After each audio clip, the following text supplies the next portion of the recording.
Hello friends, আমি চলে এসেছি একটা মিনি ব্লগ নিয়ে। তো আমরা চারজন মিলে আমার মেয়ের সৃষ্টির কানটা ফোটানোর জন্য পার্লারে যাচ্ছি। তো পার্লারে অ্যাটলিস্ট চলে এসেছি। পার্লারে আসে সামনে, এরা দুই বোন রয়েছে পার্লারের সামনে।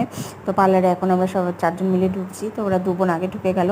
তো পার্লারে অ্যাটলিস্ট ঢোকার পরে তারপরে ওই দিদি কান দেখছে যে কোথায় কানটা ঠিকঠাকভাবে ফোটানো যায়। তো দেখার পরে সেট করে নিল। তারপর দিদি আর দিদি অ্যাসিস্ট্যান্ট মিলে একসাথে দুজনে গানটা ধরে কানটা ফুটিয়ে দিল। তো অ্যাটলিস্ট কানটা ফোটানো হয়েই গেল। দিদি আর কানের দুল পরিয়ে দিল। তো এটা যদি ওর সেকেন্ড টাইম আছে, তো ফার্স্ট টাইম একটু কোনো অসুবিধার জন্য কানটা ফোটানোর পরও বন্ধ করে দেওয়া হয়েছিল। তো এটা সেকেন্ড টাইম, তো সেকেন্ড টাইম বলে একটু কান্নাকাটিও করেছে, ভয় ছিল। তো দিদি দেখে নিল ঠিকঠাকভাবে যে সব কিছু হলো কি না। তা হওয়ার পরে দিদি কানের মধ্যে একটা স্প্রে করলো, যেটার কারণে সে একটু বললো যে না, ব্যথাটা একটু ঠিক অল্প লাগছে। তো তারপরে কান ফোটার পর এই দুই বোন একসাথে রয়েছে। তো এই দিদি ওই মেয়ের কানটা ফুটিয়ে দিয়েছে।